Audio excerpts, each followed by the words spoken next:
கட்டுற கம்பில இருந்து அடிக்கிற ஆணி வரைக்கும் எல்லாம் குவாலிட்டியா இருக்கணும்ல. பிரகாஷ் போன்றவர்களுக்காகவே ஜிபிஆரின் டிஎம்டி கம்பிகள். பாரிஸ் ஒலிம்பிக் போட்டிக்கு இந்திய மகளிர் மற்றும் ஆடவர் தொடரோட்ட அணிகள் தகுதி பெற்றுள்ளன. இன்னும் 81 நாட்களில் ஒலிம்பிக் போட்டிகள் தொடங்க உள்ள நிலையில் தொடரோட்ட அணிகள் தங்களுக்கான ஒலிம்பிக் இடத்தை உறுதி செய்துள்ளன. இதுகுறித்த ஒரு செய்தி தொகுப்பை பார்க்கலாம். தொடரும் அண்மை செய்திகளுக்கு இணைந்திருங்கள். இது புதிய தலைமுறை. உலக தடகள தொடரோட்ட போட்டி வட அமெரிக்க நாடான பஹாமாவில் நடைபெற்று வருகிறது. 4 வீரர்கள் பங்கேற்கும் 1600 மீட்டர் தொடர் ஓட்ட போட்டியில் இந்திய மகளிர் அணி பங்கேற்றது.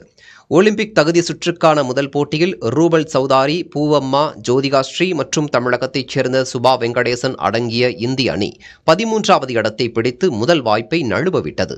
பின்னர் 2வது வாய்ப்பை சரியாக பயன்படுத்திக் கொண்ட இந்திய மகளிர் அணி 3 நிமிடங்கள் 29 வினாடிகளில் இலக்கை அடைந்து 2ஆம் இடம் பிடித்தது.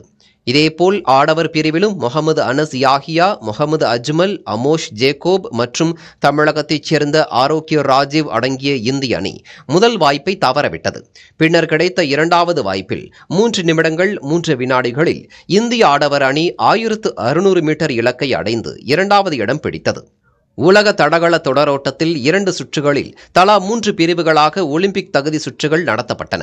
ஒவ்வொரு பிரிவிலும் முதல் 2 இடங்களை பிடிக்கும் அணிகள் ஒலிம்பிக் போட்டிக்கு தகுதி பெறும்.